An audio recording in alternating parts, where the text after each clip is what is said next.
तंहिंजे करे को बि वक़्तु सस्पेंड हो कोर्ट हली कान का तारीख़ थी वई 17 तारीख़। सम्झां थो त हीउ नओं रवाजु पियो आहे 2008 खां पोइ। बेनज़ीर साहिबा बि इक़्तिदार में रही पर अहिड़े क़िस्म जी सियासत कान्हे ऐं का रवादारी वारी सियासत हुई वरी बि। असां कई दफ़ा हुकूमतनि में आयासीं पर असां बि अहिड़ो कमु कंहिं बि मुखालिफ़ सां कोन कयो। सिंध में हिकिड़ी रस्म रवाज हो, हिकिड़ी रवादारी आहे। माण्हू हिक ॿिए सां इलेक्शनूं बीहंदा, हर कंहिंजो हक़ु आहे इलेक्शन बीहण, पर उनखे ज़ाती दुश्मनी कोन तस्वर कयो वेंदो हो।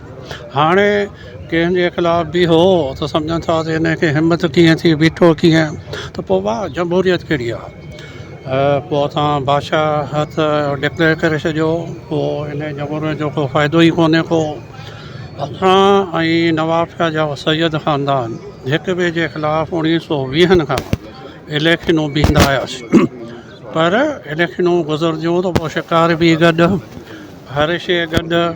1945 जी इलेक्शन आहे त मुंहिंजे ॾाॾे खे टिकट मिली, मुंहिंजे ॾाॾे जे नॉमिनी खे टिकट मिली ऐं मुस्लिम लीग जी असां 2 सीटूं खटियूं। ज़फ़र अली शाह साहब ओल्ड पार्लियामेंटेरियन, उनजो वालिद मोहम्मद अली शाह साहब, उनजे ख़िलाफ़ु मुंहिंजे ॾाॾे जे नॉमिनी इलेक्शन खटी।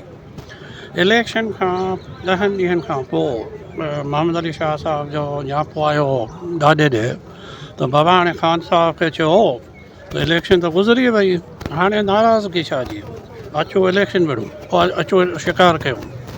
15 ॾींहं गॾु शिकार जो ट्रिप हलंदो हो, जेको दरिया जे थ्रू बेड़ा, उन्हनि जा बेड़ा, असांजा बेड़ा।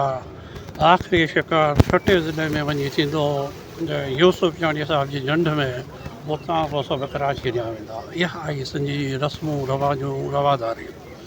अजीब क़िस्म जी मखलूक सिंध ते मुसलत थी वई आहे। सिंध हुकूमत जी कारकर्दगी ऐं जेका आहे उहा तव्हां सम्झनि जे साम्हूं आहे। ऐं सिंध हुकूमत जो अनफॉर्चुनेट, मां कल्ह ई चयो आहे त अहिड़े क़िस्म जी अगरि हुकमरानी थींदी त हाणे माण्हू बेज़ार थी विया आहिनि।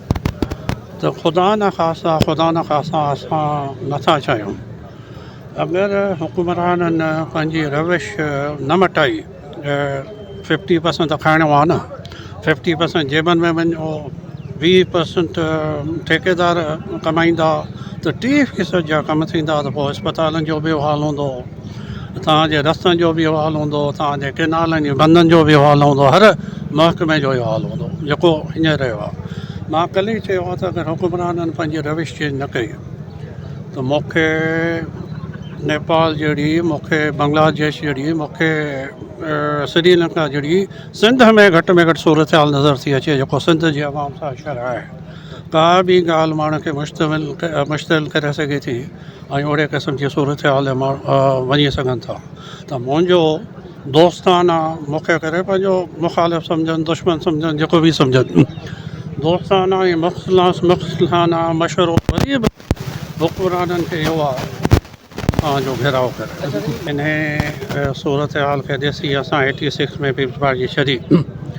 असां पीपल्स पार्टी जा बानी कारकुन ऐं रुकन रहियासीं जॾहिं पीपल्स पार्टी 67 में ठही, त उन में मुंहिंजो वालिद ग़ुलाम मुस्तफ़ा ख़ान जतोई 8 MNAs मां, सिटिंग MNAs मां हिकिड़े MNA हो जंहिं अयूब ख़ान खे छॾे पीपल्स पार्टी में शमूलियत इख्तियार कई 67 में। पोइ उहा पीपल्स पार्टी नज़रियाती पीपल्स पार्टी हिकिड़ो नारो हो, उन जे करे असां सभु गॾु थियासीं। भुट्टे साहब खां पोइ उहा पीपल्स पार्टी कान रही बेनज़ीर साहिबा जे दौर में, तंहिंजे करे असां 86 में पीपल्स पार्टी छॾे वियासीं। पर वरी बि उहा पीपल्स पार्टी अधु त ई घटि में घटि 50% उहा बची पीपल्स पार्टी। हाणे त हिकिड़ी माफ़िया कंट्रोल करे वई आहे, माफ़िया टेक ओवर करे वई आहे, तर्ज़ हुकमरानी माफ़िया वारी आहे, सियासी तर्ज़ हुकमरानी कोन्हे। आहे त असां सम्झनि, मां सम्झां थो की सिंध में GDA सभिनीनि खां पहिरां बेदारी मार्च जो कमु शुरू कयो केनालनि जे ख़िलाफ़ु। उन खां पोइ सभु क़ौम परस्त जमायतूं बि, ॿिया JUI बि, ऐं ॿिया वकील बि हर सेगमेंट ऑफ सोसाइटी उन खां पोइ निकिरी आई ऐं मजबूरन वफ़ा खे इहो फ़ैसिलो फ़िलहालु मुअतल करिणो पियो या वापसि करिणो पियो। पाणी ते सभिनी सूबनि जो हक़ु आहे ऐं पाणी जेको आहे रुगो पंजाब जो कोन्हे, पाणी हर सूबे जो आहे ऐं जेको लोअर रेपेरियन हूंदो आहे उनजो वधीक हक़ु हूंदो आहे पाणी जे बनस्बत मथे वारनि जे। त असांखे हमेशह इहो ई ख़दशो रहियो आहे त कालाबाग डैम ठहंदो त सिंध जो पाणी रोकियो वेंदो, उतां कैनाल निकिरंदा।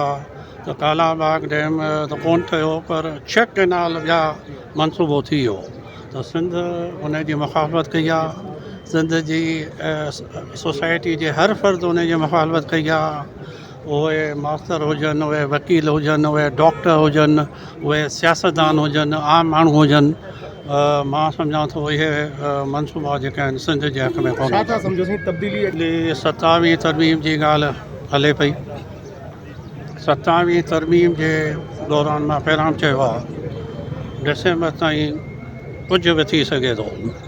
अगरि कुझु न थियो त हीअ जेका हाइब्रिड सिस्टम जंहिंखे चवनि था जमहूरियत, इहा टर्म पूरो कंदे मूंखे नज़र कान थी अचे।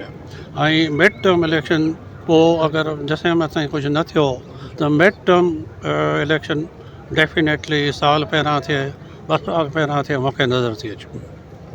पोइ मां सम्झां थो मरियम साहिबा नई आहे सियासत में, यकीनी तौर ते मियां नवाज़ शरीफ़ साहिब सां मां 3 दफ़ा कमु कयो आहे, उहो अहिड़ी ॻाल्हि कोन करे हा। पीर साहिब पागारे खे अगरि मरियम साहिबा कोन थी सुञाणे त पोइ मुंहिंजो वरी मशवरो मरियम साहिबा खे इहो आहे त तारीख़ ज़रूरु पढ़णु खपे। त पोइ मरियम साहिबा खे बि ख़बर पइजी वेंदी त पीर पागारो ऐं पीर पागारे जो वालिद ऐं पीर पागारे जो ॾाॾो ऐं पीर पागारे जो परॾाॾो केरु हो ऐं छा आहे पीर पागारो।